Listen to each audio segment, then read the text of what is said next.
1984 വേനൽക്കാലം ന്യൂയോർക്കിലെ long ഐലൻഡിലുള്ള north port എന്ന ചെറിയ പട്ടണം അതിന്റെ ശാന്തമായ മുഖംമൂടി അണിഞ്ഞിരുന്നു. സമ്പന്നമായ പ്രാന്തപ്രദേശങ്ങൾ, മനോഹരമായ വീടുകൾ, വൃത്തിയായി വെട്ടിനിർത്തിയ പുൽത്തകിടികൾ. പുറമേ നിന്ന് നോക്കുന്ന ഒരാൾക്ക് അതൊരു അമേരിക്കൻ സ്വപ്നത്തിന്റെ നേർക്കാഴ്ചയായിരുന്നു. എന്നാൽ ആ ശാന്തതയുടെ അടിത്തട്ടിൽ മറ്റൊരു ലോകം പതുക്കെ രൂപം കൊള്ളുന്നുണ്ടായിരുന്നു. അത് കൗമാരക്കാരുടെ രഹസ്യ ലോകമായിരുന്നു. മാതാപിതാക്കളുടെ കണ്ണെത്താത്ത, നിയമങ്ങൾ ബാധകമല്ലാത്ത, ലഹരിയുടെയും സംഗീതത്തിന്റെയും ഇരുണ്ട ആചാരങ്ങളുടെയും ഒരു ലോകം. ഈ ലോകത്തിന്റെ കേന്ദ്രബിന്ദുവായിരുന്നു അസ്റ്റക്യ വനം. പകൽ സമയങ്ങളിൽ ആളുകൾ നടക്കാനിറങ്ങുന്ന, പ്രകൃതി ഭംഗി നിറഞ്ഞ ഒരിടം. എന്നാൽ രാത്രിയാകുമ്പോൾ അതിന്റെ സ്വഭാവം മാറും.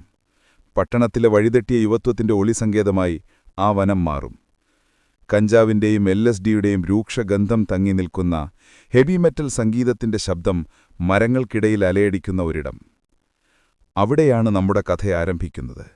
ആ കാടിനുള്ളിലെ ഇരുട്ടിൽ ഒരു ക്രൂരമായ കൊലപാതകത്തിന്റെ വിത്തുകൾ പാകപ്പെട്ടു കഴിഞ്ഞിരുന്നു. ദിവസങ്ങളോളം അതൊരു അടക്കം പറച്ചിൽ മാത്രമായിരുന്നു. കൗമാരക്കാർക്കിടയിൽ സഞ്ചരിച്ച ഒരു ഭീകര രഹസ്യം. ഒരാൾ കൊല്ലപ്പെട്ടു, സാത്താനുവേണ്ടി ബലി നൽകപ്പെട്ടു എന്നൊരു കിംവദന്തി. ഈ കഥയിലെ പ്രധാന കഥാപാത്രമാണ് റിക്കി കാസോ എന്ന 17കാരൻ. റിച്ചാർഡ് കാസോ നാലാമൻ. നീട്ടിവളർത്തിയ മുടിയും മെലിഞ്ഞ ശരീരവും തീക്ഷ്ണമായ കണ്ണുകളുമുള്ള ഒരു ചെറുപ്പക്കാരൻ. അവന്റെ കൂട്ടുകാർ അവനെ സ്നേഹത്തോടെയും ഭയത്തോടെയും വിളിച്ചു ദി ആസിഡ് കിങ്. LSD എന്ന മയക്കുമരുന്നിനോടുള്ള അവന്റെ അടങ്ങാത്ത ആവേശം കൊണ്ടാണ് ആ പേര് വന്നത്. പക്ഷേ റിക്കിയുടെ ലോകം ലഹരിയിൽ മാത്രം ഒതുങ്ങി നിന്നില്ല. ഹെവി മെറ്റൽ സംഗീതത്തിന്റെ കടുത്ത ആരാധകനായിരുന്നു അവൻ. AC/DC, black Sabbath, Judas priest തുടങ്ങിയ ബാൻഡുകളുടെ വരികൾ അവന്റെ ജീവിതത്തിന്റെ ഭാഗമായിരുന്നു. അതിലുപരി സാത്താനിസത്തോടും നിഗൂഢമായ ആചാരങ്ങളോടും അവനൊരു പ്രത്യേക താൽപ്പര്യമുണ്ടായിരുന്നു. കറുത്ത നിറത്തിലുള്ള വസ്ത്രങ്ങൾ ധരിച്ച്, കഴുത്തിലൊരു പെന്റഗ്രാം മാലയണിഞ്ഞ് നോർത്ത് പോർട്ടിലെ തെരുവുകളിലൂടെ നടന്നുപോകുമ്പോൾ അവനൊരു പ്രത്യേക ലോകത്തിൽ എന്നപോലെയായിരുന്നു. റിക്കിയുടെ അച്ഛൻ ഒരു ഹൈസ്കൂൾ അധ്യാപകനായിരുന്നു. അമ്മയാകട്ടെ ഒരു സാധാരണ വീട്ടമ്മയും. മകന്റെ പോക്ക് ശരിയല്ലെന്ന് അവർക്ക് തോന്നിത്തുടങ്ങിയിരുന്നു. അവന്റെ കൂട്ടുകെട്ടുകൾ, ലഹരി ഉപയോഗം, പഠനത്തിലെ പിന്നോക്കാവസ്ഥയെല്ലാം അവരെ അലട്ടി. പലതവണ അവനെ മാനസികാരോഗ്യ കേന്ദ്രങ്ങളിൽ പ്രവേശിപ്പിച്ചെങ്കിലും ഓരോ തവണയും റിക്കി അവിടെ നിന്നും ഇറങ്ങിവന്നു തന്റെ പഴയ ജീവിതത്തിലേക്ക് മടങ്ങിപ്പോയി. അവന്റെ ലോകം അവനുവേണ്ടി നിർമ്മിച്ചതായിരുന്നു. ആ ലോകത്തിലെ രാജാവായിരുന്നു അവൻ. ഈ രാജാവിന്റെ നിഴലിലായിരുന്നു ഗാരി ലോവേഴ്സ് എന്ന മറ്റൊരു 17കാരൻ ജീവിച്ചത്. റിക്കിയെപ്പോലെ തന്നെ ലഹരിയും സംഗീതവും ഇഷ്ടപ്പെട്ടിരുന്ന ഒരു സാധാരണ കൗമാരക്കാരൻ. എന്നാൽ റിക്കിയുടെ കരിസ്മയോ നേതൃപാടവുമോ ഗാരിക്കില്ലായിരുന്നു. അവൻ റിക്കിയുടെ ഒരു അനുയായി മാത്രമായിരുന്നു. റിക്കി പോകുന്നിടത്തെല്ലാം ഒരു നിഴൽ പോലെ ഗാരിയുമുണ്ടാവും. അവരുടെ സൗഹൃദം ലഹരിയുടെ നൂലിൽ കോർത്തെടുത്തതായിരുന്നു. ഒരുമിച്ച് ലഹരി ഉപയോഗിച്ചും പാർട്ടികളിൽ പങ്കെടുത്തും നിയമങ്ങൾ ലംഘിച്ചും അവർ ആനന്ദം കണ്ടെത്തി. എന്നാൽ അധികമാർക്കും അറിയില്ലായിരുന്നു ആ സൗഹൃദത്തിൽ പതിയിരുന്ന അപകടത്തെക്കുറിച്ച്. ലഹരി പകർന്നു നൽകിയ ആത്മവിശ്വാസത്തിൽ ഗാരി ചെയ്ത ഒരു ചെറിയ തെറ്റ് ആ സൗഹൃദത്തിൽ വലിയൊരു വിള്ളൽ വീഴ്ത്തി. ഒരു ദിവസം രാത്രി റിക്കിയുടെ ഉറക്കക്കിടക്കയിൽ നിന്നും അവൻ 10 പാക്കറ്റ് ഏഞ്ചൽ ഡസ്റ്റ് മോഷ്ടിച്ചു. ഏകദേശം $100 വില വരുന്ന ലഹരിമരുന്ന്. റിക്കി ഉറക്കമുണർന്നപ്പോൾ താൻ കൊള്ളയടിക്കപ്പെട്ടു എന്ന് മനസ്സിലാക്കി. തന്റെ ഏറ്റവും അടുത്ത സുഹൃത്താണ് അത് ചെയ്തതെന്നറിഞ്ഞപ്പോൾ ആസിഡ് കിങ്ങിന്റെ മനസ്സിൽ പ്രതികാരത്തിന്റെ തീ ആളിക്കത്താൻ തുടങ്ങി. ആ തീ അണയ്ക്കാൻ ഗാരിയുടെ ജീവൻ തന്നെ വേണ്ടിവരുമെന്ന് അപ്പോൾ ആരും കരുതിയിരുന്നില്ല. നോർത്ത് പോർട്ടിന്റെ ചരിത്രത്തിലെ ഏറ്റവും ഭയാനകമായ രാത്രിക്ക് അത് തുടക്കം കുറിക്കുകയായിരുന്നു. മോഷണം നടന്നതിനു ശേഷമുള്ള ദിവസങ്ങൾ റിക്കിയെ സംബന്ധിച്ചിടത്തോളം അസ്വസ്ഥത നിറഞ്ഞതായിരുന്നു. തന്റെ വിശ്വാസം തകർക്കപ്പെട്ടു എന്ന ചിന്ത അവനെ വേട്ടയാടി. ഗാരിയെ ഒരു പാഠം പഠിപ്പിക്കണമെന്ന് അവന്റെ മനസ്സിൽ ഉറച്ചു കഴിഞ്ഞിരുന്നു. എന്നാൽ ആ പാഠം എന്തായിരിക്കുമെന്ന് അവന്റെ കൂട്ടുകാർക്ക് പോലും ഊഹിക്കാൻ കഴിഞ്ഞില്ല. ഗാരിയോടുള്ള അവന്റെ ദേഷ്യം ഓരോ നിമിഷവും വർദ്ധിച്ചുവന്നു. അവന്റെ കണ്ണുകളിൽ പ്രതികാരത്തിന്റെ കനലുകൾ എപ്പോഴും എരിഞ്ഞുകൊണ്ടിരുന്നു. സുഹൃത്തുക്കളോട് അവൻ പലതവണ പറഞ്ഞു, അവൻ എന്റെ ഏഞ്ചൽ ഡസ്റ്റ് എടുത്തു, ഞാൻ അവനെ ശരിയാക്കും. പലരുമത് ലഹരിയുടെ പുറത്തുപറയുന്ന പൊള്ളയായ ഭീഷണിയായി മാത്രം കണ്ടു. എന്നാൽ റിക്കി കാര്യമായി തന്നെയായിരുന്നു. റിക്കിയുടെ ഈ പ്രതികാരദാഹത്തിന് എണ്ണയൊഴിക്കാൻ മറ്റൊരു സുഹൃത്തുകൂടിയുണ്ടായിരുന്നു, ജിമ്മി ട്രൊയാനോ. 18കാരനായ ജിമ്മി റിക്കിയുടെയും ഗാരിയുടെയും പൊതുസുഹൃത്തായിരുന്നു. റിക്കിയെപ്പോലെ തന്നെ അവനും ലഹരിയുടെ ലോകത്തായിരുന്നു ജീവിച്ചിരുന്നത്. ഗാരി മയക്കുമരുന്ന് മോഷ്ടിച്ചുവെന്ന വാർത്തയറിഞ്ഞപ്പോൾ ജിമ്മിക്കും ദേഷ്യം വന്നു. റിക്കിയുടെ പ്രതികാര പദ്ധതികളിൽ അവനും ഒരു പങ്കാളിയായി. അങ്ങനെ ആ ദിവസം എത്തി. 1984 ജൂൺ 16. അതൊരു ശനിയാഴ്ചയായിരുന്നു. രാത്രിയുടെ ഇരുട്ട് നോർത്ത് പോർട്ടിനെ വിഴുങ്ങാൻ തുടങ്ങിയിരുന്നു. റിക്കിയും ജിമ്മിയും ഗാരിയെ തേടിയിറങ്ങി. അന്ന് രാത്രി ഒരുമിച്ച് ലഹരി ഉപയോഗിക്കാമെന്നും പ്രശ്നങ്ങളെല്ലാം സംസാരിച്ചു തീർക്കാമെന്നും പറഞ്ഞാണ് അവർ ഗാരിയെ സമീപിച്ചത്. ഗാരിയുടെ ഉള്ളിൽ ഭയമുണ്ടായിരുന്നു. റിക്കിയുടെ ദേഷ്യത്തെക്കുറിച്ച് അവൻ അറിയാമായിരുന്നു. എന്നാൽ തന്റെ സുഹൃത്തുക്കൾ തന്നെ ഉപദ്രവിക്കില്ലെന്ന് അവൻ വിശ്വസിച്ചു. ഒരുപക്ഷെ ആ വിശ്വാസമായിരുന്നു അവന്റെ ഏറ്റവും വലിയ തെറ്റ്. അവർ മൂന്നുപേരും നേരെ പോയത് അസ്റ്റേക്കിയ വനത്തിലേക്കായിരുന്നു, അവരുടെ സ്ഥിരം താവളത്തിലേക്ക്. ആ സമയത്ത് അവർ മൂന്നുപേരും LSD ഉൾപ്പെടെയുള്ള പലതരം ലഹരി വസ്തുക്കൾ ഉപയോഗിച്ചിരുന്നു.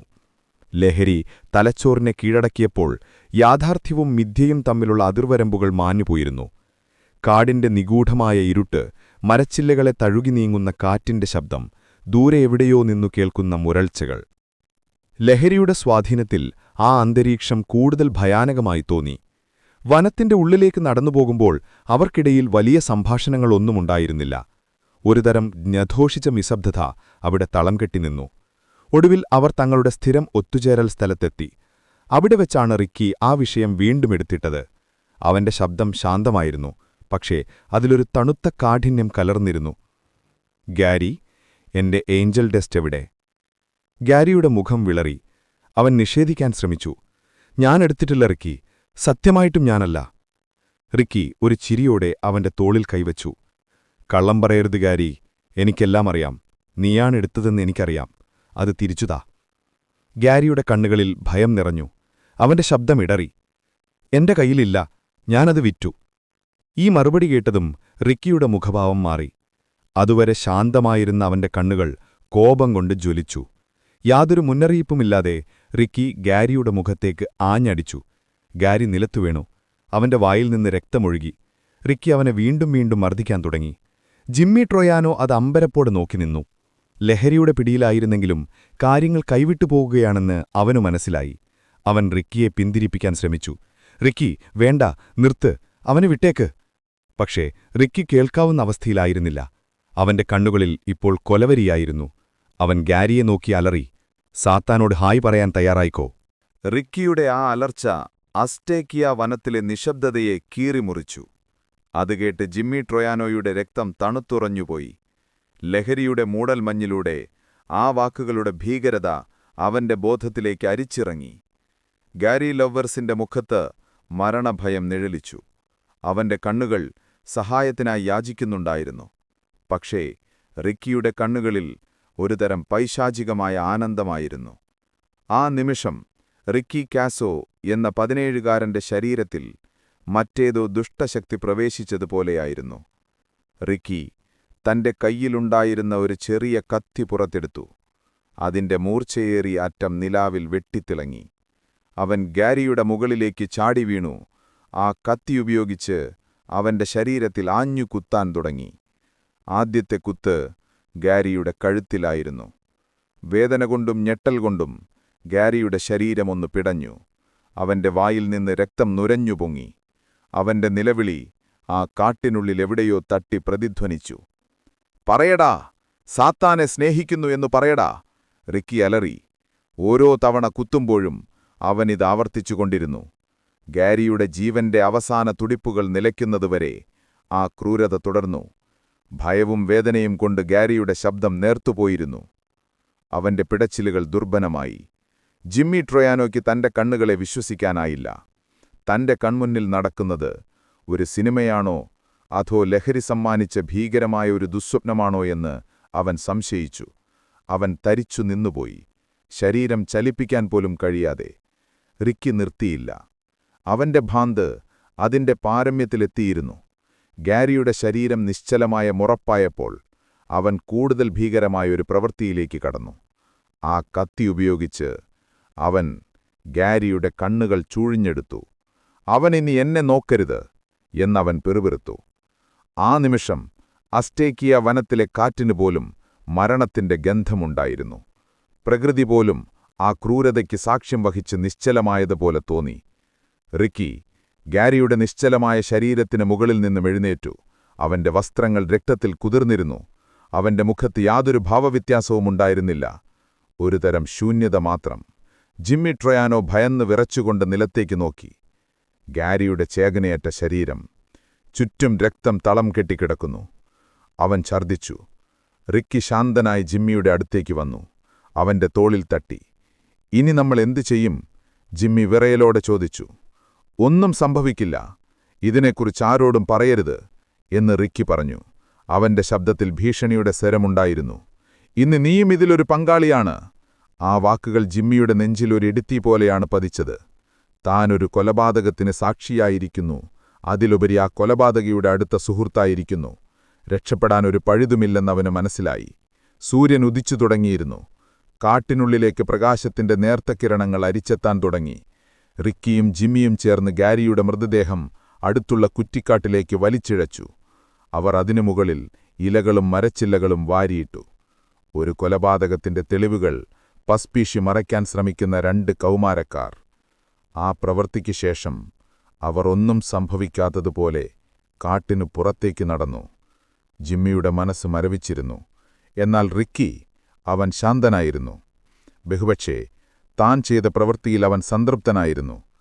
ആ കൊലപാതകത്തിന് ശേഷം സംഭവിച്ചത് അതിനേക്കാൾ വിചിത്രമായ കാര്യങ്ങളായിരുന്നു. റിക്കി കാസോ തന്റെ ഭീകരമായ രഹസ്യം ഉള്ളിലൊതുക്കി നിച്ചില്ല. നേരെ മറിച്ച് അവൻ അതിനെക്കുറിച്ച് വീമ്പി പറക്കാൻ തുടങ്ങി. അടുത്ത കുറച്ചു ദിവസങ്ങൾക്കുള്ളിൽ നോർത്ത് പോർട്ടിലെ കൗമാരക്കാർക്കിടയിൽ റിക്കി തന്റെ ധീരകൃത്യം വിവരിച്ചു നടന്നു. പാർട്ടികളിലും ഒത്തുചേരലുകളിലും ലഹരി ഉപയോഗിക്കുന്നതിനിടയിലും അവൻ വിശദാംശങ്ങളോടെ ആ കൊലപാതകം വർണ്ണിച്ചു. ഞാൻ ഗാരിയെ കൊന്നു, സാത്താനുവേണ്ടി അവനെ ബലി നൽകി എന്നവൻ ചിരിച്ചുകൊണ്ടു പറയും. ആദ്യം കേട്ടവരാരും അത് വിശ്വസിച്ചില്ല. റിക്കി എപ്പോഴും അതിശയോക്തി കലർത്തി സംസാരിക്കുന്നവനാണെന്നവർക്കറിയാമായിരുന്നു. ലഹരിയുടെ പുറത്ത് അവൻ പലതും പുലമ്പാറുണ്ടായിരുന്നു. ഇതൊരു പുതിയ കഥ, അല്ലെങ്കിൽ ശ്രദ്ധ പിടിച്ചുപറ്റാനുള്ളൊരു ശ്രമം എന്നതിലുപരി ആരും അതിനെ ഗൗരവമായി എടുത്തില്ല. എന്നാൽ റിക്കി കഥ ആവർത്തിച്ചുകൊണ്ടേയിരുന്നു. ചിലരെയൊക്കെ അവൻ ഗാരിയുടെ മൃതദേഹം കിടക്കുന്ന സ്ഥലത്തേക്ക് കൊണ്ടുപോയി കാണിച്ചുകൊടുത്തു. ദൂരെ നിന്ന് ഇലകൾക്കിടയിൽ മറഞ്ഞുകിടക്കുന്ന ആ രൂപം കണ്ട പലരും ഭയന്നുപോയി. എന്നിട്ടും ആരും പോലീസിനെ അറിയിച്ചില്ല. ഭയമായിരുന്നു കാരണം. റിക്കിയെ ഭയം, പോലീസിനെ ഭയം, തങ്ങളും ഈ കുരുക്കിൽപ്പെടുമോ എന്ന ഭയം. അങ്ങനെ ഒരു കൊലപാതകത്തിന്റെ വാർത്ത രഹസ്യമായ കൗമാര സമൂഹത്തിനുള്ളിൽ മാത്രം ഒതുങ്ങിനിന്നു. ഏകദേശം 2 ആഴ്ചയോളം നോർത്ത് പോർട്ടിലെ മുതിർന്നവരാരും അറിയാതെ, പോലീസിന്റെ ശ്രദ്ധയിൽപ്പെടാതെ, ഗാരി ലവേഴ്സ് എന്ന കൗമാരക്കാരന്റെ മൃതദേഹം ആ കാട്ടിനുള്ളിൽ അനാഥമായി കിടന്നു. ദിവസങ്ങൾ കടന്നുപോയി. ഗാരി ലവേഴ്സിന്റെ തിരോധാനം അവന്റെ മാതാപിതാക്കളെ ആശങ്കയിലാഴ്ത്തിയിരുന്നു. അവർ അവനെ കാണാനില്ലെന്ന് പോലീസിൽ പരാതി നൽകി. എന്നാൽ കൗമാരക്കാർക്കിടയിൽ പതിവുള്ളതുപോലെ അവൻ എവിടെയെങ്കിലും കൂട്ടുകാരുടെ കൂടെ കറങ്ങി നടക്കുന്നുണ്ടാകാമെന്ന് കരുതി പോലീസ് ആദ്യം അതിനു വലിയ പ്രാധാന്യം നൽകിയില്ല. എന്നാൽ നോർത്ത് പോർട്ടിലെ യുവത്വത്തിനിടയിൽ ഗാരിയുടെ അദൃശ്യമായ സാന്നിധ്യം ഒരു കരിനിഴൽ പോലെ പടർന്നു പിടിച്ചിരുന്നു. റിക്കി കാസോയുടെ കൊലപാതക കഥ കേൾക്കാത്തവർ ചുരുക്കമായിരുന്നു. ചിലർക്കതൊരു കെട്ടുകഥയായിരുന്നു, മറ്റു ചിലർക്ക് അതൊരു ഭീകര സത്യവും. റിക്കിയുടെ പെരുമാറ്റം കൂടുതൽ വിചിത്രമായിക്കൊണ്ടിരുന്നു. അവന്റെ കണ്ണുകളിൽ ഒരു തരം ശൂന്യതയും അതേസമയം താനെന്തോ വലിയ കാര്യം ചെയ്തുവെന്ന ഭാവവും നിറഞ്ഞിരുന്നു. അവൻ പലപ്പോഴും ഗാരിയുടെ മൃതദേഹം കാണാനായി കാട്ടിലേക്ക് പോകുമായിരുന്നു. ചിലപ്പോഴൊക്കെ അവന്റെ കൂടെ മറ്റു കൂട്ടുകാരെയും കൊണ്ടുപോകും, ഒരുതരം തീർത്ഥാടനം പോലെ. ദൂരെ നിന്ന് ആ മൃതദേഹം ചൂണ്ടിക്കാണിച്ച് അവൻ ചിരിക്കും. ആ ചിരിയിൽ ലഹരിയുടെ ഭ്രാന്തും ചെയ്ത ക്രൂരതയിലുള്ള അഭിമാനവും കലർന്നിരുന്നു. ആ കാഴ്ച കണ്ട ചെറുപ്പക്കാരുടെ മനസ്സിൽ ഭയം കട്ടപിടിച്ചു. അവർ ഈ രഹസ്യം തങ്ങളുടെ നെഞ്ചിൽ ഒരു ഭാരം പോലെ ചുമന്നു നടന്നു. റിക്കിയെ അവർ ഭയന്നു. അവന്റെ കണ്ണുകളിലേക്ക് നോക്കാൻ പോലും അവർക്ക് ധൈര്യമുണ്ടായിരുന്നില്ല. ഈ രഹസ്യം എത്രനാൾ രഹസ്യമായി തുടരും? സമൂഹത്തിൽ നിന്നൊറ്റപ്പെട്ട് ലഹരിയുടെയും സംഗീതത്തിന്റെയും ലോകത്ത് ജീവിക്കുന്ന ഒരു കൂട്ടം ചെറുപ്പക്കാർക്കിടയിൽ ഒരു കൊലപാതകത്തിന്റെ രഹസ്യം എത്രനാൾ സുരക്ഷിതമായിരിക്കും? ഒടുവിൽ ആ നിശബ്ദതയുടെ കോട്ടയിൽ വിള്ളലുകൾ വീണു തുടങ്ങി. ചിലരുടെ മനസാക്ഷി അവരെ കുത്തിനോവിക്കാൻ തുടങ്ങി. ജൂലൈ 1 പോലീസിന് ഒരു അജ്ഞാത ഫോൺ കോൾ ലഭിച്ചു. അപ്പുറത്ത് സംസാരിച്ചത് ഒരു ചെറുപ്പക്കാരന്റെ വിറയാർന്ന ശബ്ദമായിരുന്നു. അസ്റ്റേക്കിയ വനത്തിൽ ഒരു മൃതദേഹമുണ്ട്. ഗാരി ലെവേഴ്സിന്റേതാണത്. റിക്കി കാസോയാണവനെ കൊന്നത്. പോലീസുകാർക്ക് ഇത്തരം അജ്ഞാത കോളുകൾ പുതുമയായിരുന്നില്ല. പലപ്പോഴും അത് വ്യാജമായിരിക്കും. എന്നാൽ ഈ കോളിന് ഒരു പ്രത്യേകതയുണ്ടായിരുന്നു. വിളിച്ചയാൾ പറഞ്ഞ വിവരങ്ങൾ കൃത്യമായിരുന്നു. കൊലപാതകത്തിനെക്കുറിച്ചും സ്ഥലത്തെക്കുറിച്ചും അയാൾക്ക് വ്യക്തമായ ധാരണയുണ്ടായിരുന്നു. അധികം വൈകാതെ അത്തരത്തിലുള്ള കൂടുതൽ കോളുകൾ പോലീസ് സ്റ്റേഷനിലേക്ക് പ്രവഹിക്കാൻ തുടങ്ങി. ഒരേ കഥ, ഒരേ പേരുകൾ: ഗാരി ലെവേഴ്സ്, റിക്കി കാസോ, അസ്റ്റേക്കിയ വനം. സഫോക്ക് കൗണ്ടിയിലെ ഡിറ്റക്റ്റീവുകൾക്ക് ഇനി അത് അവഗണിക്കാൻ കഴിയുമായിരുന്നില്ല. ജൂലൈ 4 അമേരിക്ക അതിന്റെ സ്വാതന്ത്ര്യദിനം ആഘോഷിക്കുമ്പോൾ ഡിറ്റക്റ്റീവ് സ്റ്റീഫൻ സ്റ്റോൾനിക്കിന്റെ നേതൃത്വത്തിലുള്ള ഒരു പോലീസ് സംഘം അസ്റ്റേക്കിയ വനത്തിലേക്ക് പുറപ്പെട്ടു. അവർക്ക് വഴികാട്ടിയായി ഭയന്നു വിറച്ചൊരു കൗമാരക്കാരനും കൂടെയുണ്ടായിരുന്നു. അവനായിരുന്നു പോലീസിനെ വിളിച്ചവരിൽ ഒരാൾ. വനത്തിന്റെ ഉള്ളിലേക്ക് കടന്നപ്പോൾ തന്നെ അസഹനീയമായൊരു ദുർഗന്ധം അവരെ പൊതിഞ്ഞു. മരങ്ങളും ചെടികളും തിങ്ങി നിറഞ്ഞ ആ വഴിയിലൂടെ അവർ മുന്നോട്ടു നടന്നു. വഴികാട്ടിയായ ചെറുപ്പക്കാരൻ ഒരു പ്രത്യേക സ്ഥലത്തേക്ക് വിരൽ ചൂണ്ടി. അവിടെ ഇലകളും ചില്ലകളും കൊണ്ട് മൂടിയ ഒരു ചെറിയ കൂനയുണ്ടായിരുന്നു. ഡിറ്റക്റ്റീവുകൾ ശ്രദ്ധയോടെ ആ ഇലകൾ മാറ്റാൻ തുടങ്ങി. ഓരോ ഇല മാറ്റുന്തോറും ദുർഗന്ധം രൂക്ഷമായി. ഒടുവിൽ ആ കാഴ്ച അവരുടെ കൺമുന്നിൽ തെളിഞ്ഞു. അഴുകിത്തുടങ്ങിയ, തിരിച്ചറിയാൻ കഴിയാത്ത അവസ്ഥയിലുള്ള ഒരു മനുഷ്യശരീരം. അതിനു ചുറ്റും ഈച്ചകളും പ്രാണികളും ആർത്തുല്ലസിക്കുന്നുണ്ടായിരുന്നു. ഗാരി ലെവേഴ്സ് എന്ന 17-കാരന്റെ ഭൗതികാവശിഷ്ടമായിരുന്നു അത്. നോർത്ത് പോർട്ടിലെ കൗമാരക്കാർക്കിടയിൽ അടക്കം പറഞ്ഞിരുന്ന ആ ഭീകരരഹസ്യം ഇപ്പോൾ പോലീസിന്റെ മുന്നിൽ ഒരു നഗ്നസത്യമായി കിടക്കുകയായിരുന്നു. ആദ്യ കാഴ്ചയിൽ തന്നെ അതൊരു സാധാരണ മരണമല്ലെന്നും അതിക്രൂരമായൊരു കൊലപാതകമാണെന്നും ഡിറ്റക്റ്റീവുകൾക്ക് മനസ്സിലായി. ശരീരത്തിലെ എണ്ണമറ്റ മുറിവുകൾ, പ്രത്യേകിച്ച് കഴുത്തിലും കണ്ണുകളിലുമേറ്റ ക്ഷതങ്ങൾ, ആ ക്രൂരതയുടെ ആഴം വിളിച്ചു പറയുന്നുണ്ടായിരുന്നു. ക്രൈം സീൻ യൂണിറ്റ് സ്ഥലത്തെത്തി. അവർ ഓരോ തെളിവും ശ്രദ്ധയോടെ ശേഖരിച്ചു.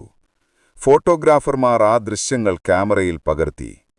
നോർത്ത് പോർട്ടിന്റെ ശാന്തമായ മുഖത്ത് വീണ കറുത്ത പാടായി ആ കൊലപാതകം മാറി. ഇനി പോലീസിന് ഒരു ലക്ഷ്യമേ ഉണ്ടായിരുന്നുള്ളൂ: റിക്കി കാസോ. അജ്ഞാത കോളുകളിലും ഇപ്പോൾ അവരുടെ കസ്റ്റഡിയിലുള്ള വഴികാട്ടിയുടെ മൊഴിയിലും ആ പേരു വ്യക്തമായി കുറിക്കപ്പെട്ടിരുന്നു. ഡിറ്റക്റ്റീവുകൾ സമയം പാഴാക്കിയില്ല. റിക്കിയെയും ഈ കൊലപാതകത്തിൽ പങ്കാളിയാണെന്ന് സംശയിക്കുന്ന ജിമ്മി ട്രൊയാനോയെയും കണ്ടെത്താനായി അവർ നോർത്ത് പോർട്ട് അരിച്ചുപെറുക്കാൻ തുടങ്ങി. ദ ആസിഡ് കിങ് എന്ന് സ്വയം വിശേഷിപ്പിച്ച, സാത്താനെ ആരാധിച്ച ആ കൗമാരക്കാരന്റെ ഭീകരവാഴ്ച അവസാനിക്കാൻ ഇനി അധികം സമയമില്ലായിരുന്നു. ഗാരി ലെവേഴ്സിന്റെ മൃതദേഹം കണ്ടെത്തിയതോടെ സഫോക്ക് കൗണ്ടി പോലീസ് ഡിപ്പാർട്ട്മെന്റ് പൂർണ്ണമായും പ്രവർത്തനസജ്ജമായി. റിക്കി കാസോയെയും ജിമ്മി ട്രൊയാനോയെയും കണ്ടെത്തുക എന്നതായിരുന്നു അവരുടെ ഏക ലക്ഷ്യം. എന്നാൽ റിക്കി അപ്പോഴേക്കും അപ്രത്യക്ഷനായിരുന്നു.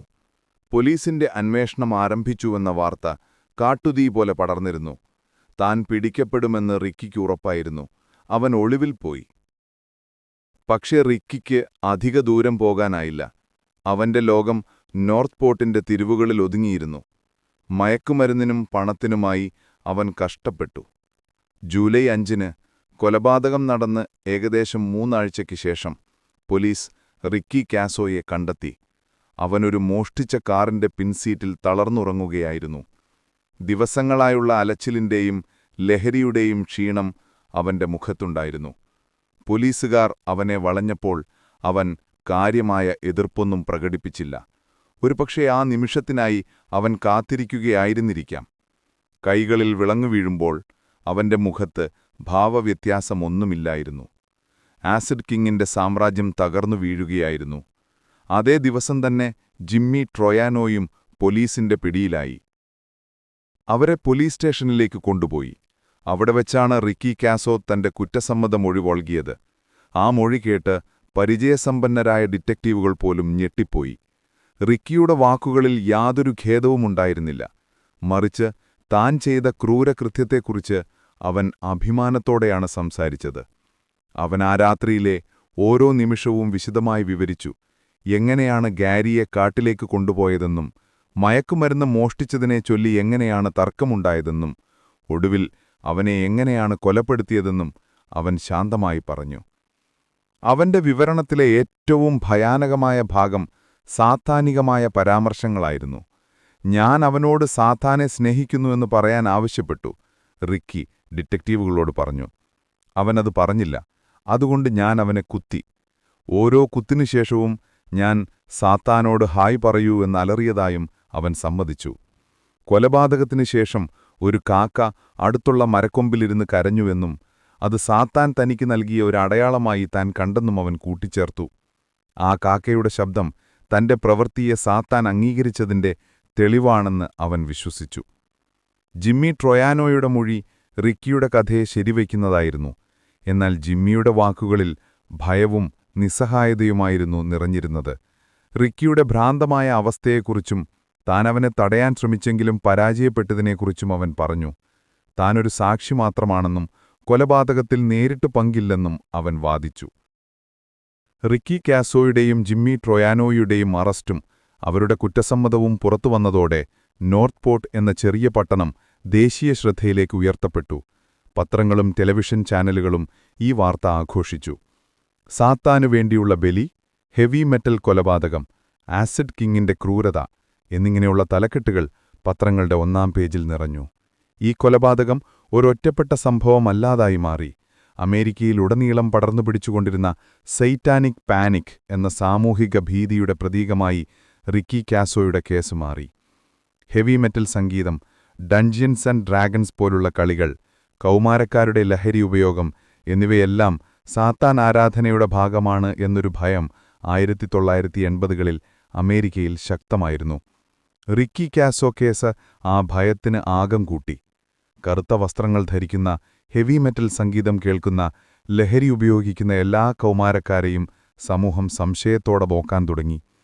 റിക്കി കാസോ കേവലം ഒരു കൊലപാതകി എന്നതിലുപരി ഒരു തലമുറയുടെ വഴിതെറ്റലിന്റെ ഭീകരമുഖമായി ചിത്രീകരിക്കപ്പെട്ടു. AC/DC, ഓസി ഓസ്ബോൺ തുടങ്ങിയ സംഗീതജ്ഞരുടെ വരികളിലെ ആ ഇരുണ്ട തീമുകൾ കൊലപാതകത്തിന് പ്രചോദനമായെന്ന് മാധ്യമങ്ങൾ വാദിച്ചു.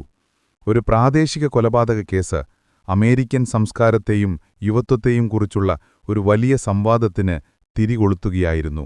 റിക്കി കാസോയുടെ അറസ്റ്റോടെ സഫോക്ക് കൗണ്ടി ജയിലിന്റെ ചുവരുകൾക്കുള്ളിൽ ഒരു പുതിയ നാടകം ആരംഭിച്ചു. പുറംലോകത്ത് മാധ്യമങ്ങൾ അവനെ ഒരു സാത്താനിക രാക്ഷസനായി ചിത്രീകരിച്ചു വാർത്തകൾ മെനയുമ്പോൾ ജയിലിനുള്ളിൽ റിക്കി ശാന്തനായിരുന്നു. അവനെ ഒരു പ്രത്യേക നിരീക്ഷണ സെല്ലിലാണ് പാർപ്പിച്ചിരുന്നത്. അവന്റെ പെരുമാറ്റം പ്രവചനാതീതമായിരുന്നു. ചിലപ്പോൾ മണിക്കൂറുകളോളം അവൻ നിശബ്ദനായിരിക്കും. മറ്റു ചിലപ്പോൾ താൻ ചെയ്ത ക്രൂരകൃത്യത്തെക്കുറിച്ച് യാതൊരു ഭാവവ്യത്യാസവുമില്ലാതെ അവൻ കാവൽക്കാരോട് സംസാരിക്കും. അവന്റെ വാക്കുകളിൽ ഖേദത്തിന്റെ ഒരു കണിക പോലുമില്ലായിരുന്നു. റിക്കി കാസോയുടെ മേൽ സെക്കൻഡ് ഡിഗ്രി കൊലപാതക കുറ്റം ചുമത്തി. കൊലപാതകത്തിന് സാക്ഷിയാവുകയും മൃതദേഹം മറയ്ക്കാൻ സഹായിക്കുകയും ചെയ്ത ജിമ്മി ട്രൊയാനോയ്ക്കെതിരെ താരതമ്യേന ലഘുവായ കുറ്റങ്ങളാണ് ചുമത്തിയത്. പ്രോസിക്യൂഷനുമായി സഹകരിക്കാൻ തയ്യാറായതിനാൽ ജിമ്മി കേസിലൊരു മാപ്പുസാക്ഷിയായി മാറി. നിയമലോകവും പൊതുജനങ്ങളും ഒരുപോലെ ഒരു വലിയ വിചാരണയ്ക്കായി കാത്തിരുന്നു. പ്രോസിക്യൂഷൻ റിക്കിയുടെ സാത്താനിക ബന്ധങ്ങളും ഹെവി മെറ്റൽ സംഗീതത്തോടുള്ള ആരാധനയും ലഹരി ഉപയോഗമെല്ലാം കോടതിയിൽ നിരത്തി അവനെ ഒരു സാമൂഹിക വിപത്തായി ചിത്രീകരിക്കാൻ തയ്യാറെടുത്തു. മറുവശത്ത് റിക്കിയുടെ അഭിഭാഷകൻ അവന്റെ മാനസിക ആരോഗ്യ പ്രശ്നങ്ങളെയും വർഷങ്ങളായുള്ള കഠിനമായ ലഹരി ഉപയോഗം അവന്റെ യാഥാർത്ഥ്യബോധത്തെ എങ്ങനെ തകർത്തുവെന്നും വാദിക്കാൻ ഒരുങ്ങുകയായിരുന്നു. റിക്കി കാസോ എന്ന വ്യക്തിയുടെ ഉള്ളിലെ ഇരുട്ടിന്റെ യഥാർത്ഥ കാരണമെന്തെന്ന് ആ വിചാരണയിലൂടെ ലോകമറിയുമെന്ന് പലരും കരുതി. എന്നാൽ ആ വിചാരണ ഒരിക്കലും നടന്നില്ല. ആരും പ്രതീക്ഷിക്കാത്ത ഒരു ക്ലൈമാക്സാണ് ആ കഥയ്ക്ക് സംഭവിച്ചത്. 1984 ജൂലൈ 7-ന് അറസ്റ്റിലായി വെറും 2 ദിവസങ്ങൾക്ക് ശേഷം റിക്കി കാസോ എന്ന ആസിഡ് കിങ് തന്റെ ജീവിതം സ്വയം അവസാനിപ്പിച്ചു. പുലർച്ചെ ജയിൽ വാർഡൻ പതിവ് പരിശോധനയ്ക്ക് വന്നപ്പോഴാണ് ആ ദാരുണമായ കാഴ്ച കണ്ടത്. റിക്കി തന്റെ സെല്ലിലെ കട്ടിലിന്റെ ഷീറ്റുപയോഗിച്ച് കഴുത്തിൽ കുരുക്കിട്ട് തൂങ്ങിമരിക്കുകയായിരുന്നു. അവന്റെ കാലുകൾ നിലത്ത് മുട്ടിയിരുന്നു, ശരീരം തണുത്തുറഞ്ഞിരുന്നു. അവനൊരാത്മഹത്യാക്കുറിപ്പ് പോലും അവശേഷിപ്പിച്ചിരുന്നില്ല.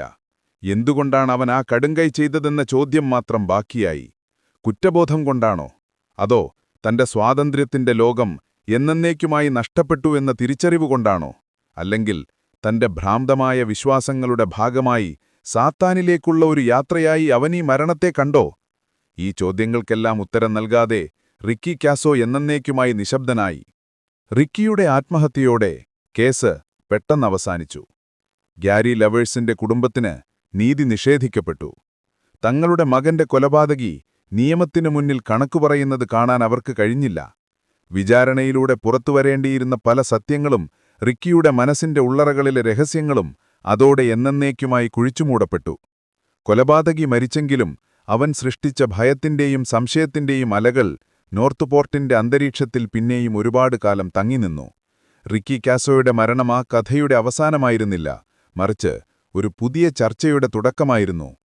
റിക്കി കാസോയുടെ ആത്മഹത്യയോടെ നിയമപരമായ അധ്യായം അവസാനിച്ചെങ്കിലും ആ കഥയുടെ സാമൂഹികവും സാംസ്കാരികവുമായ പ്രത്യാഘാതങ്ങൾ ദീർഘകാലം നിലനിന്നു. റിക്കി കാസോയുടെ പേര് 1980കളിലെ സാത്താനിക പരിഭ്രാന്തിയുടെ പര്യായമായി മാറി. അവൻ കേവലമൊരു വ്യക്തിയല്ലാതായി, മറിച്ചൊരു പ്രതിഭാസമായി, ഒരു മുന്നറിയിപ്പായി വ്യാഖ്യാനിക്കപ്പെട്ടു. ഈ കേസ് അമേരിക്കൻ സമൂഹത്തിലെ പല പിഴവുകളിലേക്കും വിരൽ ചൂണ്ടി. ഒന്നാമതായി, കൗമാരക്കാർക്കിടയിലെ മാനസിക ആരോഗ്യ പ്രശ്നങ്ങളെ സമൂഹം എത്രത്തോളം അവഗണിക്കുന്നു എന്നതിന്റെ ഒരു ഭീകരമായ ഓർമ്മപ്പെടുത്തലായിരുന്നു ഇത്. റിക്കി കാസോ ചെറുപ്പം മുതലേ പെരുമാറ്റ വൈകല്യങ്ങൾ പ്രകടിപ്പിച്ചിരുന്നു. അവന്റെ മാതാപിതാക്കൾ സഹായം തേടി പലതവണ അവനെ പുനരധിവാസ കേന്ദ്രങ്ങളിൽ പ്രവേശിപ്പിച്ചു. എന്നാൽ ഓരോ തവണയും ആ സംവിധാനങ്ങൾ അവനെ പൂർണ്ണമായും ഉൾക്കൊള്ളുന്നതിലോ അവന്റെ പ്രശ്നങ്ങളുടെ മൂലകാരണം കണ്ടെത്തുന്നതിലോ പരാജയപ്പെട്ടു. ലഹരിമരുന്നുപയോഗം അവന്റെ മാനസിക നിലയെ കൂടുതൽ വഷളാക്കി. റിക്കി യഥാർത്ഥത്തിൽ ഒരു സാത്താനാരാധകനായിരുന്നോ? അതോ കടുത്ത ലഹരിയുപയോഗം സൃഷ്ടിച്ച മാനസിക വിഭ്രാന്തിയിൽ അവൻ സ്വയം അങ്ങനെ വിശ്വസിക്കുകയായിരുന്നോ എന്ന ചോദ്യം ഇന്നും പ്രസക്തമാണ്. അവന്റെ കൊലപാതകവും അതിനുശേഷമുള്ള പെരുമാറ്റങ്ങളും സഹായം ആവശ്യമുള്ള ഒരു കൗമാരക്കാരന്റെ നിലവിളിയായിരുന്നോ എന്ന് പല മനഃശാസ്ത്രജ്ഞരും പിന്നീട് വിലയിരുത്തി. രണ്ടാമതായി, മാധ്യമങ്ങളുടെ പങ്ക് ഈ കേസിൽ വലിയ തോതിൽ ചോദ്യം ചെയ്യപ്പെട്ടു. റിക്കി കാസോയുടെ കഥയ്ക്ക് മാധ്യമങ്ങൾ നൽകിയ സാത്താനിക പരിവേഷം വസ്തുതകളേക്കാൾ സംവേദനാത്മകതയ്ക്ക് പ്രാധാന്യം നൽകുന്നതിന്റെ ഉദാഹരണമായിരുന്നു. ഹെവി മെറ്റൽ സംഗീതത്തെയും ബ്ലാക്ക് സബാത്ത്, AC/DC പോലുള്ള ബാൻഡുകളെയും കൊലപാതകത്തിന് നേരിട്ട് ഉത്തരവാദികളായി ചിത്രീകരിച്ചു. ഇത് സംഗീതലോകത്ത് വലിയ വിവാദങ്ങൾക്ക് വഴിവെച്ചു. സംഗീതം ഒരു വ്യക്തിയെ കൊലപാതകിയാക്കുമോ എന്നതിനെക്കുറിച്ച് വലിയ സംവാദങ്ങൾ നടന്നു. ഒരു കലാസൃഷ്ടിയുടെ വരികളെ അക്ഷരാർത്ഥത്തിലെടുത്ത് ഒരു കുറ്റകൃത്യവുമായി ബന്ധിപ്പിക്കുന്നത് എത്രത്തോളം ശരിയാണെന്ന ചോദ്യമുയർന്നു. ഈ കേസ് മാധ്യമങ്ങൾ എങ്ങനെയാണൊരു പൊതുഭയം സൃഷ്ടിക്കുന്നതെന്നും ഒരു പ്രത്യേക സംസ്കാരത്തെ എങ്ങനെയാണ് പൈശാചികവൽക്കരിക്കുന്നതെന്നും വ്യക്തമാക്കുന്ന ഒരു പഠന വിഷയമായി മാറി. മൂന്നാമതായി, നോർത്ത് പോർട്ടിലെ കൗമാര സമൂഹത്തിന്റെ നിശബ്ദതയായിരുന്നു ഞെട്ടിക്കുന്ന മറ്റൊരു ഘടകം. ഏകദേശം 2 ആഴ്ചയോളം കുറഞ്ഞത് 1 ഡസൻ ചെറുപ്പക്കാർക്കെങ്കിലും ഗ്യാരി ലോവേഴ്സിന്റെ കൊലപാതകത്തെക്കുറിച്ചറിയാമായിരുന്നു. ചിലർ ആ മൃതദേഹം കാണുക പോലും ചെയ്തു. എന്നിട്ടും ആരും പോലീസിനെ അറിയിച്ചില്ല. റിക്കിയോടുള്ള ഭയവും പോലീസിനോടുള്ള അവിശ്വാസവും തങ്ങളും കുഴപ്പത്തിൽപ്പെടുമോ എന്ന ആശങ്കയും അവരെ നിശബ്ദരാക്കി. മുതിർന്നവരുടെ ലോകത്തുനിന്നും നിയമവ്യവസ്ഥയിൽ നിന്നും അവർ എത്രത്തോളം ഒറ്റപ്പെട്ടാണ് ജീവിക്കുന്നതെന്നതിന്റെ സൂചനയായിരുന്നു അത്. കൗമാരക്കാർക്കിടയിലെ ഈ നിശബ്ദതയുടെ നിയമം എന്ന കോഡ് ഓഫ് സൈലൻസ് സമൂഹശാസ്ത്രജ്ഞർക്കിടയിൽ വലിയ ചർച്ചകൾക്ക് കാരണമായി. ഗ്യാരി ലോവേഴ്സിന്റെ കുടുംബത്തിന് ഒരിക്കലും പൂർണ്ണമായ നീതി ലഭിച്ചില്ല. അവരുടെ മകന്റെ കൊലപാതകി നിയമത്തിനു മുന്നിൽ വിചാരണ ചെയ്യപ്പെട്ടില്ല. റിക്കി കാസോയുടെ കുടുംബത്തിനും ജീവിതം ദുസ്സഹമായി. അവർക്ക് തങ്ങളുടെ വീട് വിട്ട് മറ്റൊരു സ്ഥലത്തേക്ക് മാറേണ്ടി വന്നു. സമൂഹത്തിന്റെ കുറ്റപ്പെടുത്തലുകളും മാധ്യമങ്ങളുടെ വേട്ടയാടലും അവരെ നിരന്തരം പിന്തുടർന്നു. ജിമ്മി ട്രൊയാനോ, കൊലപാതകത്തിന് സാക്ഷ്യം വഹിച്ചവൻ, പ്രായപൂർത്തിയാകാത്തവർക്കുള്ള ഒരു തടവ് ശിക്ഷയ്ക്ക് ശേഷം സാധാരണ ജീവിതത്തിലേക്ക് മടങ്ങിവന്നു. എന്നാൽ ആ രാത്രിയിലെ ഭീകരമായ ഓർമ്മകൾ അവനെ ജീവിതകാലം മുഴുവൻ വേട്ടയാടിയിട്ടുണ്ടാവാം. ഇന്ന് അസ്റ്റെക്കിയ വനം പഴയതുപോലെയില്ല. ആ കൊലപാതകം നടന്ന സ്ഥലം ആളുകൾ ഒഴിവാക്കാൻ തുടങ്ങി. ആ കഥ ഒരു പ്രാദേശിക ഇതിഹാസമായി മാറി. ഹാലോവീൻ കാലങ്ങളിൽ ആളുകൾ പേടിപ്പിക്കാനായി പറയുന്ന ഒരു കഥ. എന്നാൽ ഗാരി ലോവേഴ്സിന്റെയും റിക്കി കാസോയുടെയും യഥാർത്ഥ കഥ ഒരു ഭീകരകഥയേക്കാൾ ഉപരിയാണ്. അത് ലഹരിയുടെ അപകടങ്ങളെക്കുറിച്ചും അവഗണിക്കപ്പെടുന്ന മാനസിക ആരോഗ്യത്തെക്കുറിച്ചും മാധ്യമങ്ങളുടെ ധാർമ്മികതയെക്കുറിച്ചും ഒരു സമൂഹമെന്ന നിലയിൽ നമ്മുടെ ഉത്തരവാദിത്വങ്ങളെക്കുറിച്ചുമുള്ള ഒരു വേദനിപ്പിക്കുന്ന ഓർമ്മപ്പെടുത്തലാണ്. നോർത്ത് പോർട്ടിന്റെ ശാന്തമായ ആകാശത്ത് ആ വേനൽക്കാലത്ത് നടന്ന ക്രൂരതയുടെ ഓർമ്മകൾ ഇന്നും ഒരു കറുത്ത പാടായി അവശേഷിക്കുന്നു. റിക്കി കാസോയുടെയും ഗാരി ലോവേഴ്സിന്റെയും കഥ കേവലം ഒരു കൊലപാതകിയുടെയും ഇരയുടെയും കഥയല്ല, മറിച്ച് വഴിതെറ്റിപ്പോയ രണ്ട് കൗമാരക്കാരുടെ ദുരന്ത കഥയാണ്. ഒരാൾ ലഹരിയുടെയും പ്രാന്തിന്റെയും ആഴങ്ങളിലേക്ക് വീണുപോയപ്പോൾ മറ്റൊരാൾ ഒരു ചെറിയ തെറ്റിന്റെ പേരിൽ അതിക്രൂരമായി ഇല്ലാതാക്കപ്പെട്ടു. ഇരുവരും ഒരു തരത്തിൽ അവർ ജീവിച്ച ചുറ്റുപാടുകളുടെയും അവരെ ശ്രദ്ധിക്കാൻ ആരുമില്ലാതെ പോയതിന്റെയും ഇരകളായിരുന്നു. ഈ സംഭവം നടന്ന് 40 വർഷത്ത് റിക്കി കാസോയുടെ കഥ അമേരിക്കൻ പോപ്പ് സംസ്കാരത്തിൽ ഒരു മായാത്ത മുദ്രയായി നിലനിൽക്കുന്നു. ഈ കൊലപാതകത്തെ ആസ്പദമാക്കി നിരവധി പുസ്തകങ്ങൾ എഴുതപ്പെട്ടു. അതിലേറ്റവും പ്രശസ്തമാണ് ഡേവിഡ് സെയിന്റ് ക്ലെയറിന്റെ സേ യു ലവ് സെയ്റ്റൻ എന്ന പുസ്തകം. നിരവധി ഡോക്യുമെന്ററികളും ഇൻവെസ്റ്റിഗേറ്റീവ് ഷോകളും ഈ കേസ് പുനരവതരിപ്പിച്ചു. ഓരോ തലമുറയും ഈ കഥയെ അവരുടേതായ രീതിയിൽ വ്യാഖ്യാനിക്കാൻ ശ്രമിച്ചു. ചിലർക്ക് ഇതൊരു സാത്താനിക ആരാധനയുടെ ഭീകരതയെക്കുറിച്ചുള്ള മുന്നറിയിപ്പായിരുന്നു. മറ്റു ചിലർക്ക് കൗമാരത്തിലെ ഒറ്റപ്പെടലിന്റെയും മാനസിക സംഘർഷങ്ങളുടെയും തീവ്രമായ ആവിഷ്കാരമായിരുന്നു. അവസാനം ഉത്തരം കിട്ടാത്ത ഒരു ചോദ്യം മാത്രം അവശേഷിക്കുന്നു. യഥാർത്ഥത്തിൽ എന്തായിരുന്നു റിക്കി കാസോയെ ആ കൊടും ക്രൂരതയിലേക്ക് നയിച്ചത്? അത് സാത്താനോടുള്ള ആരാധനയായിരുന്നോ, അതോ വർഷങ്ങളായി ഉള്ളിൽ കൊണ്ടു നടന്ന മാനസിക സംഘർഷങ്ങളും അതിതീവ്രമായ ലഹരി ഉപയോഗവും ചേർന്ന് സൃഷ്ടിച്ച ഒരു തരം സൈക്കോസിസായിരുന്നോ? മോഷണത്തിനുള്ള ഒരു പ്രതികാരം ലഹരിയുടെ മൂർധന്യത്തിൽ കൈവിട്ടുപോയതാണോ? റിക്കി തന്നെ ഒരു അഭിനേതാവായിരുന്നോ? തന്റെ ക്രൂരകൃത്യത്തിന് ഒരു വലിയ അർത്ഥം നൽകാനും തന്നെ ഒരു ഭീകര നായകനായി ചിത്രീകരിക്കാനും അവൻ സാത്താൻ എന്ന ബിംബത്തെ ഉപയോഗിച്ചതാണോ? റിക്കി തന്റെ ജീവൻ സ്വയമെടുത്തതോടെ ഈ ചോദ്യങ്ങൾക്കുള്ള ഉത്തരങ്ങളും അവനോടൊപ്പം മണ്ണടഞ്ഞു. അവന്റെ കുറ്റസമ്മതമൊഴിയിൽ സാത്താൻ ഒരു പ്രധാന കഥാപാത്രമായിരുന്നു. എന്നാൽ പലരും വിശ്വസിക്കുന്നത് അത് യാഥാർത്ഥ്യത്തെ മറയ്ക്കാനുള്ള ഒരു മുഖമുഖമായിരുന്നു എന്നാണ്. റിക്കി കാസോ ഒരു സാത്താൻ ആരാധകനായിരുന്നതിനേക്കാൾ ലഹരിക്കടിമപ്പെട്ട കടുത്ത മാനസിക പ്രശ്നങ്ങളുള്ള സമൂഹത്തിൽ നിന്ന് ഒറ്റപ്പെട്ട ഒരു കൗമാരക്കാരനായിരുന്നു എന്ന വാദത്തിനാണ് ഇന്ന് കൂടുതൽ പ്രാസക്തി. ഇന്ന് അസ്റ്റേക്കിയ വനം ശാന്തമാണ്. പഴയ തലമുറയിലെ ആളുകൾക്ക് മാത്രം ഓർമ്മയുള്ള ഒരു ദുരന്തത്തിന്റെ നിഴൽ ആ മരങ്ങൾക്കിടയിൽ എവിടെയോ ഒളിഞ്ഞിരിപ്പുണ്ടാണ്. റിക്കി കാസോയുടെയും ഗാരി ലോവേഴ്സിന്റെയും പേരുകൾ ആ പട്ടണത്തിന്റെ ചരിത്രത്തിലെ ഒരു കറുത്ത അധ്യായമാണ്. ഈ കഥ നമ്മെ ഓർമ്മിപ്പിക്കുന്നതൊന്നു മാത്രം: ഒരു കൊലപാതകി ജനിക്കുകയല്ല, മറിച്ച് സൃഷ്ടിക്കപ്പെടുകയാണ്. സ്നേഹത്തിന്റെയും ശ്രദ്ധയുടെയും അഭാവത്തിൽ, ലഹരിയുടെയും ഒറ്റപ്പെടലിന്റെയും ഇരുണ്ട ലോകത്ത് ഏതൊരു കൗമാരക്കാരനും വഴിതെറ്റിപ്പോകാം. റിക്കി കാസോയുടെ കഥയിലെ യഥാർത്ഥ വില്ലൻ സാത്താനല്ല, മറിച്ച് അവനെ ആ അവസ്ഥയിലേക്ക് തള്ളിവിട്ട സാഹചര്യങ്ങൾ തന്നെയാണ്. ആ തിരിച്ചറിവ് ഈ ഭീകരമായ കഥ നൽകുന്ന ഏറ്റവും വലിയ പാഠമാണ്.